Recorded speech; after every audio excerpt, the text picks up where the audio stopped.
Assalamualaikum warahmatullahi wabarakatuh. Nama saya Nasyua Pohan, NPM 23030101010151.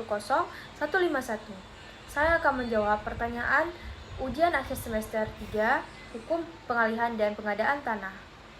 Soal nomor 1. Jelaskan alur tahapan pelaksanaan pengadaan tanah. Sebutkan dasar hukumnya.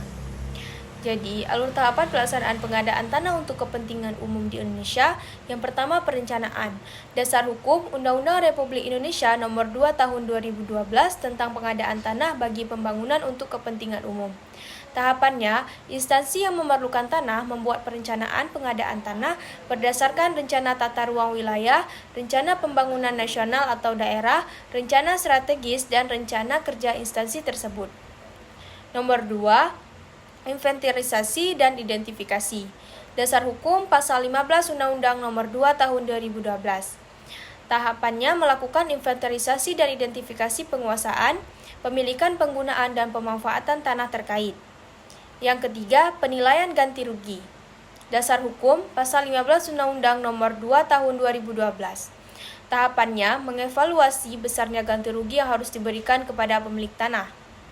Yang keempat, musyawarah penetapan ganti kerugian. Dasar hukum pasal 15 Undang-Undang Nomor 2 Tahun 2012. Tahapannya melakukan musyawarah untuk menyetujui besarnya ganti rugi yang layak dan adil. Yang kelima, pemberian ganti rugi. Dasar hukum pasal 9 Undang-Undang Nomor 2 Tahun 2012. Tahapannya memberikan ganti rugi yang layak dan adil kepada pemilik tanah. Yang keenam, pelepasan hak atas tanah. Dasar hukum Peraturan Presiden Nomor 65 Tahun 2006 sebagai perubahan dari Peraturan Presiden Nomor 36 Tahun 2005. Tahapannya, pelepasan atau penyerahan hak atas tanah dari pemilik ke pemerintah atau lembaga lain yang relevan. Yang ketujuh, penyerahan hasil. Dasar hukum pasal 13 Undang-Undang Nomor 2 Tahun 2012. Tahapannya, penyelesaian proses pengadaan tanah dengan melakukan penyerahan hasil akhir, seperti transfer kepemilikan tanah ke nama penerima yang sah. Alur ini mencakup langkah-langkah utama dalam pengadaan tanah untuk kepentingan umum, dengan mempertimbangkan aspek-aspek hukum yang mendukung setiap tahapan. Dasar hukum utama yang digunakan adalah Undang-Undang Republik Indonesia Nomor 2 Tahun 2012 tentang pengadaan tanah bagi pembangunan untuk kepentingan umum, serta regulasi pendukung lainnya seperti Perpres Nomor 36 Tahun 2005 dan Perpres Nomor 65 Tahun 2006. Soal nomor 2. Apa sajakah yang termasuk dalam isi dokumen studi kelayakan dan sebutkan dasar hukumnya? Jadi, dokumen studi kelayakan merupakan alat penting dalam perencanaan proyek yang berfungsi untuk menilai kelayakan suatu kegiatan atau investasi. Isi dari dokumen studi kelayakan biasanya mencakup beberapa aspek utama yang diatur dalam berbagai peraturan perundang-undangan. Berikut adalah komponen utama dari isi dokumen studi kelayakan beserta dasar hukumnya. Yang pertama, aspek hukum. Menilai legalitas dan kepatuhan terhadap peraturan yang berlaku, termasuk izin-izin yang diperlukan untuk menjalankan proyek. Dasar hukum Peraturan Menteri Bappenas Nomor 4 Tahun 2015 tentang tata cara pelaksanaan kerjasama pemerintah oleh badan usaha KPBU dalam penyediaan infrastruktur.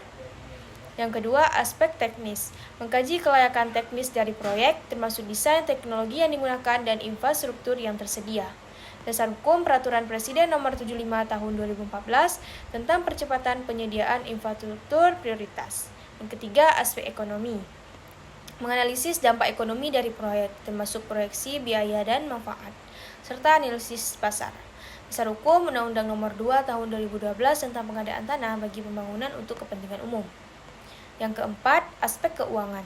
Menilai sumber pendanaan, proyeksi arus kas, dan analisis risiko keuangan. Dasar hukum Peraturan Menteri Keuangan Nomor 190 atau PMK 05 Tahun 2015 tentang pedoman penyusunan rencana anggaran dan belanja. Yang kelima, aspek lingkungan. Melakukan analisis dampak lingkungan atau AMDAL untuk menilai potensi dampak negatif terhadap lingkungan. Dasar hukum Undang-Undang Nomor 32 Tahun 2009 tentang perlindungan dan pengelolaan lingkungan hidup. Nomor 6, aspek sosial. Menganalisis dampak sosial dari proyek terhadap masyarakat sekitar, termasuk isu-isu terkait pengadaan tanah dan resettlement. Dasar hukum Undang-Undang Nomor 2 Tahun 2012 tentang pengadaan tanah bagi pembangunan untuk kepentingan umum. Yang ketujuh, rencana manajemen risiko. Mengidentifikasi risiko-risiko yang mungkin terjadi selama pelaksanaan proyek dan strategi mitigasi yang akan diterapkan. Dasar hukum Peraturan Menteri Bappenas Nomor 1 Tahun 2009 tentang tata cara perencanaan, pengajuan dan penilaian kegiatan yang dibiayai dengan pinjaman dalam negeri. Soal nomor 3. Bagaimanakah mekanisme keberatan terhadap penetapan lokasi pembangunan kepentingan umum dan besaran ganti kerugian? Jadi, mekanisme keberatan terhadap penetapan lokasi pembangunan untuk kepentingan umum dan besaran ganti kerugian diatur dalam Undang-Undang Nomor 2 Tahun 2012 tentang pengadaan tanah bagi pembangunan untuk kepentingan umum. Berikut langkah-langkahnya. Jadi, yang pertama, konsultasi publik. Setelah pengumuman rencana pembangunan, dilakukan konsultasi publik selama 60 hari kerja untuk mendapatkan kesepakatan lokasi dari pihak yang berhak dan masyarakat yang terdampak. Jika masih ada pihak yang keberatan, dilakukan konsultasi publik ulang selama 30 hari kerja. Yang kedua, pelaporan keberatan. Jika setelah konsultasi publik ulang masih ada keberatan, instansi yang memerlukan tanah harus melaporkan keberatan tersebut kepada gubernur setempat. Yang ketiga, pembentukan tim kajian. Gubernur membentuk tim untuk mengkaji keberatan tersebut. Tim ini terdiri dari berbagai pihak, termasuk sekretaris daerah, kepala kantor wilayah Badan Pertanahan, dan akademisi. Yang keempat, inventarisasi dan rekomendasi.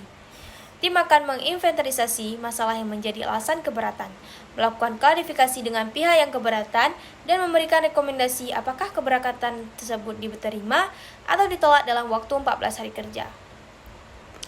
Yang kelima, keputusan gubernur. Berdasarkan rekomendasi tim, gubernur mengeluarkan surat keputusan mengenai diterima atau ditolaknya keberatan.